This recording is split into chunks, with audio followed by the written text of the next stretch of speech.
Hi, I'm Dr. Mike, and this is NFGeeks. Well, this video is an Ask Dr. Mike video. Every Sunday on the Facebook forum for NFGeeks, people post questions for me to answer in a video, and whatever question gets the most likes wins. And this week's winner is Ava Martins. And here's her question. In an earlier video, I saw you were speaking shortly about how the eyes of a person reveal their personality type. It suggested that different NF types are identifiable by looking at their eyes. In that video, you did not elaborate the idea in detail. I'm curious about this theory. How are the eyes the window of the personality, and what characterizes the eyes of different NF types according to you? Well, this is an interesting question because I've been kind of waiting for a video like this to happen. And what I mean is that I've been expecting for there to be a video that answers the question, but does not answer the question in any way that the person who made the question was thinking about. Okay, so this video is going to go off in sort of a very different way.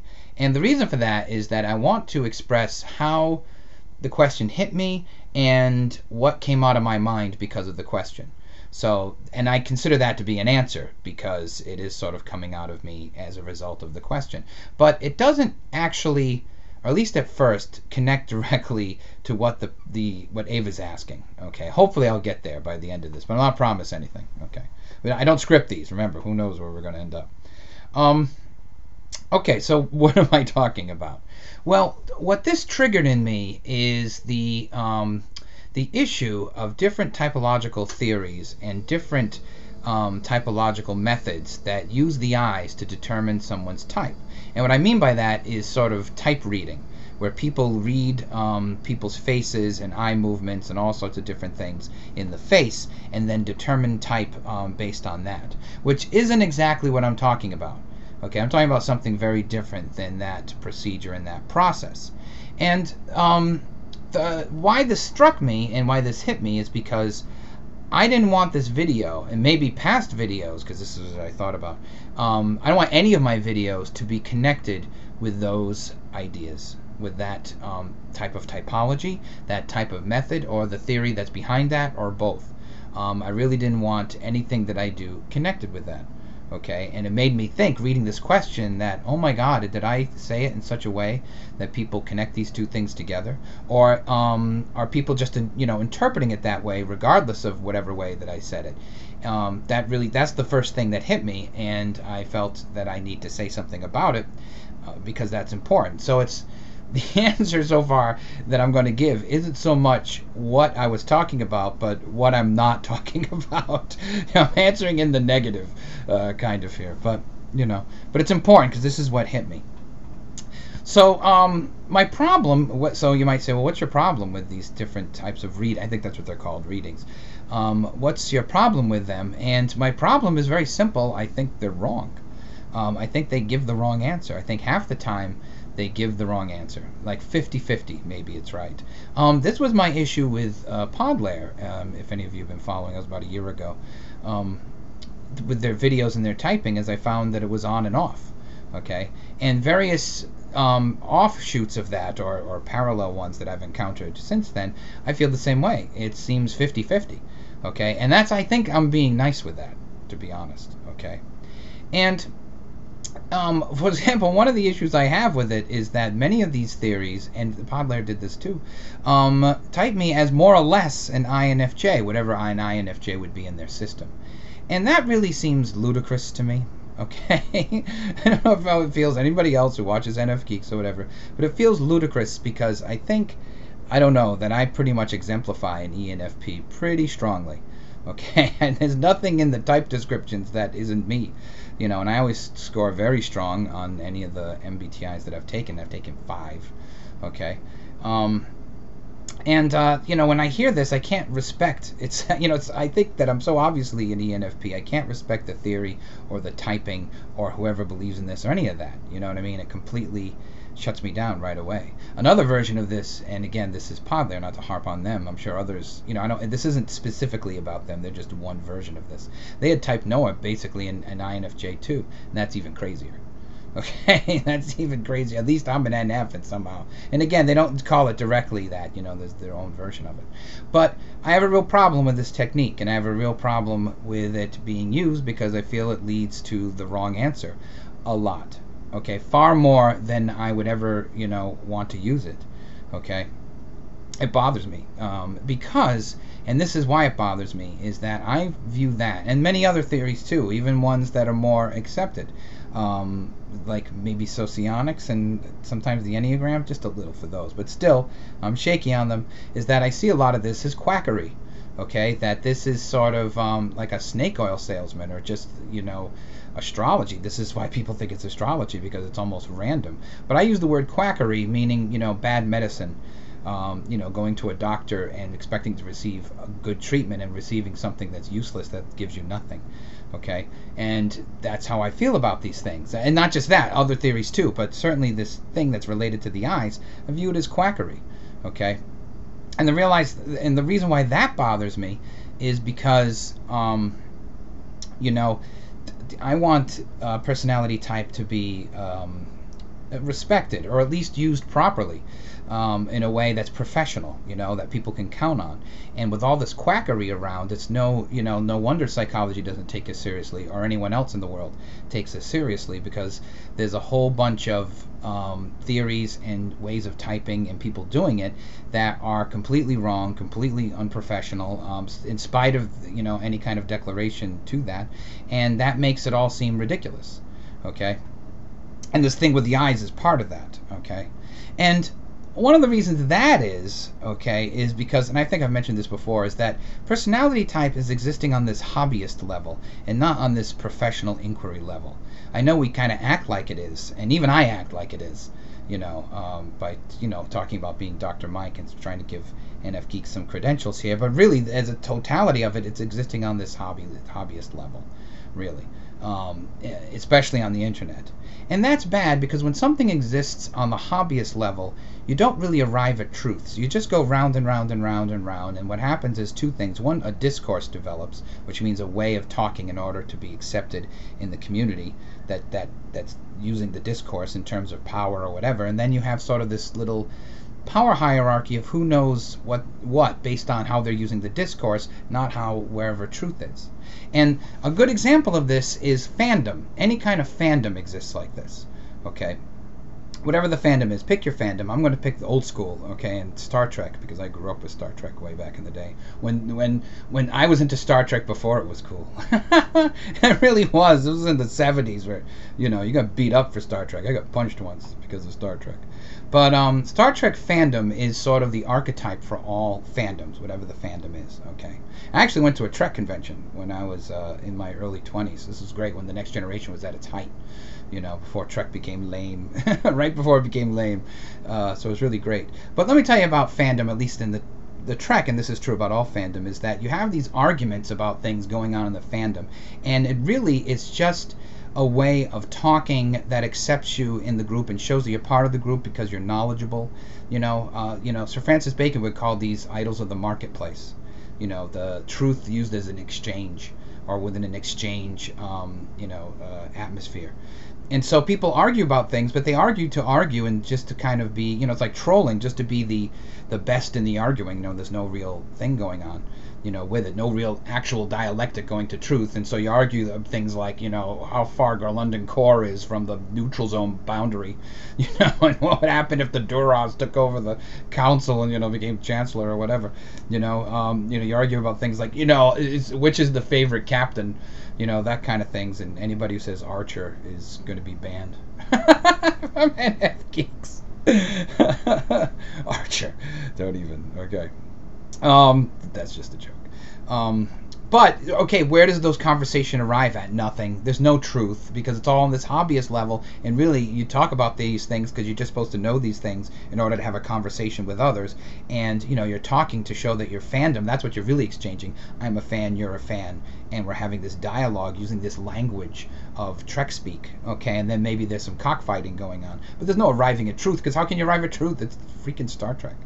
Now, that's what's going on with MBTI. And personality type, is that we learn the words and we're using it back and forth. That's why there's all this talk about the functions. The words of the functions are used as a discourse, a way of showing knowledge and who has power over knowledge and who is appropriate in having knowledge. That's all that it's about. It's about an exchange. It's not about anything else, okay, at arriving at truth.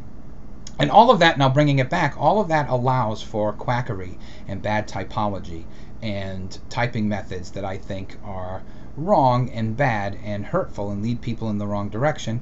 And one of those is the ones that do the facial reading, okay, in terms of the eyes and cheeks and what's moving and, all of that, with which way you tilt your head, those things. I don't find them to be right at all. Although, again, it's just to expand it, sometimes I feel that way about the Enneagram. Okay, sometimes I feel, this is loosey-goosey. Sometimes I feel that about socionics. So, I don't want to just blame this one theory, the typology way. It's connected to the question, so that's why. And so that's why I want to, I want to answer this question then very, very specifically. Okay, that's why I did all that build-up, to answer it very specifically. So, the two things. One is that what I was really talking about is not so much what the eyes do as it relates to any kind of cognitive process, and I mean actual psychology, cognitive process, but just sort of how physically the eyes look just on the body and how they are in the face and things like that. And you got to bring it up to a more holistic level. I always like to go holistic. What's the whole going on here? That I don't want to be reductionary, that, well, if you look at the eyes then you can tell, because that's again doing the thing with the functions, trying to type somebody through specific functions. What's your type? I can name your type in 2 functions, that kind of thing. Or eye drift, head tilt, that kind of stuff. What I'm talking about is basically the physicalness of the eyes as they are connected to the body as a whole thing, as one thing, and how they're even connected to clothes. People give me crap about the clothes thing. I don't know. That seems particularly obvious to me. Maybe it's just me, but a holistic thing like eyes, face, everything that comes into the body, okay, and how it relates as one thing. And it's hard to describe, because I was thinking about this, like, how am I going to get this out and understand what I see? Part of the problem, and this was part of the problem when I was talking about INTJ social stuff, is that, and it's even worse, because I have to somehow translate extroverted intuition, okay, into this whole thing and try to explain extroverted intuition, because that's really where this is coming from.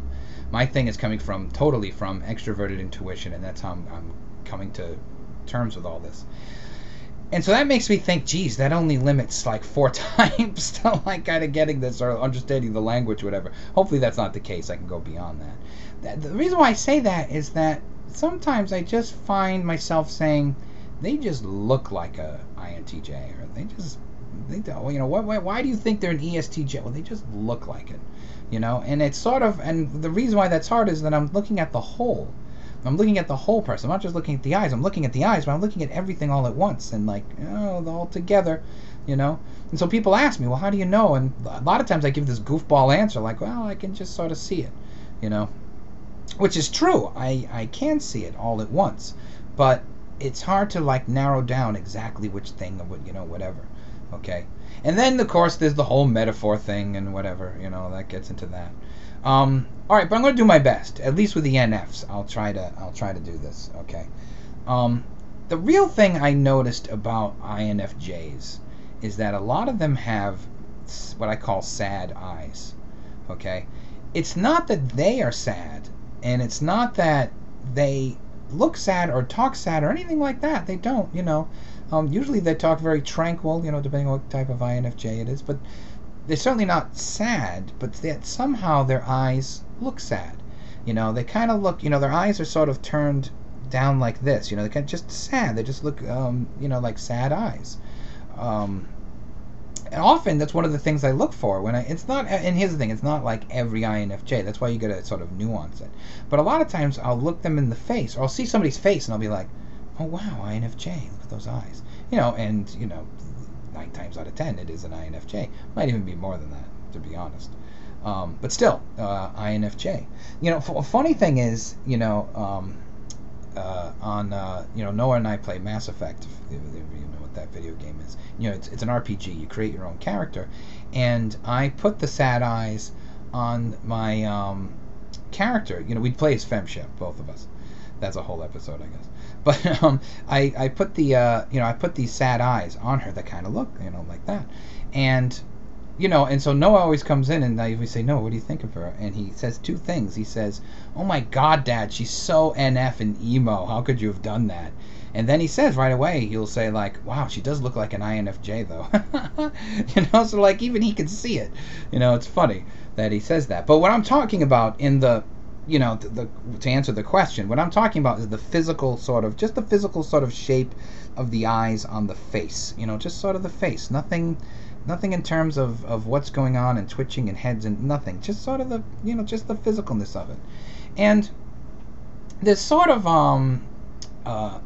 metaphorically, there's sort of something with the eyes in terms of, I hate to say it this way, but in terms of like energy, or just sort of the metaphor of what's coming out of the eyes, somehow, So for example, I find that ENFJs have the most intense glare of them all, the NFs. It's very, very big, very, very wide, very, very, very fiery almost. It's sort of a fire coming out of their eyes. It's almost like you can't even look at them for too long. It's almost too intense. You can't look at them in the face because it's just so wide-eyed and, out like that. I find, INFJs to have, and it's funny because it relates to type, have a much more focused stare, much more direct stare. It's not as overwhelming with the intenseness of the eyes, but it's very sort of direct. And I find ENFPs have a twinkle in their eye, and you can see that with me. I have a twinkle in my eye, whatever that means to you. However you're interpreting that. That's, I can see it in the mirror, let alone others. And I don't know, I don't know what it is for INFP though. One thing about INFP though, they kind of look, they don't look sad, but somehow they have sort of the aura of sadness around them. They have some sort of melancholy around them, even though there's nothing in the face that's particularly melancholy. It's just there somehow that you can sort of see it. And that's what I mean by holistic. Okay, that's what I mean by you got to be holistic and look at the whole thing. Okay, you can't just look at one little thing or one thing or just the eyes. You kind of got to look at the whole presentation going on in the body. Because there's sort of a whole being greater than the sum of its parts. Maybe that's an NF thing that we can see, I don't know. But there's a whole that greater than the sum of its parts. So there's nothing particularly sad about the INFP face. There's nothing. You'll never see it. But the totality of it, there's something that just sort of comes across, some kind of melancholy that just comes across, I've seen this in every INFP I've ever met. I mean, it's there, but yet it's not there, Again, that's NF stuff, I guess, But, again, you got to be holistic about it. It's not just any one thing. And even dress, there's something in the dress that goes on, that comes about, I notice this with INFJs all the time. They're very well put together.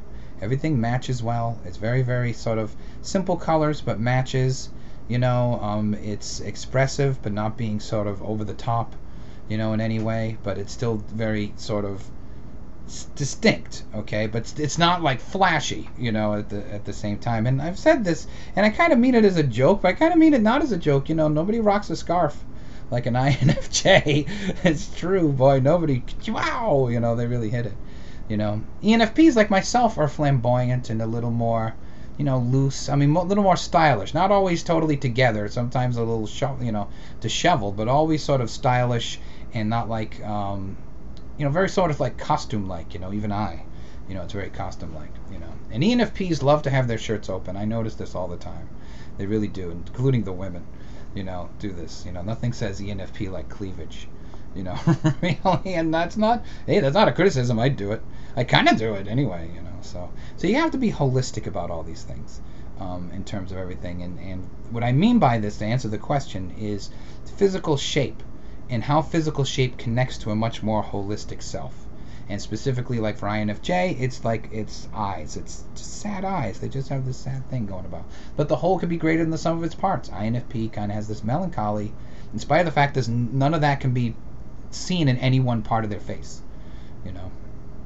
And we got the twinkle, and you got the, you know, the fire coming out of the ENFJ. So there's one last thing I want to talk about with all this, and I want to talk about it's happening. Okay, so, and it is happening, you know. People say, you know, is this a joke? Is it not a joke? It's part joke, part not joke. And one of the ways that it was happening is that, so I've been sort of pondering this whole thing about this question and about typing and the eyes and all this, because it really hit me like, oh God, I have to talk about this eye typing thing because it's important, or it's important to me. You know, but I got to say something. And so, and it, again, it relates to other things that have happened with Podler or whatever. And so I'm in the middle of thinking about this and really intensely like pondering it. And what comes up right on the forum, this big, huge thing about Podler. Somebody posted this thing about them in Personality Cafe, and there was this huge sort of thread going on all about it. And I was like, wow, it's happening. That's happening. See, that's when I say it's happening, or when NF say it's happening, that's what they mean. It's happening. Like, it's almost like my mind manifested it on the screen, and now here it is, you know, talking about it, you know. And there was this big long explanation of all the terms and everything, you know, and I didn't do that, you know. I haven't talked about them in ages or done anything specifically, you know. It's over. But there it was, Pod there, right on the NFGeeks forum. So that's happening, okay? That's what I mean by happening. It's happening. And that happened. So it's happening. All right, so that's it. And can't wait to hear your comments. And who knows if this is the right answer or the wrong answer, but we'll find out very shortly, I guess, right?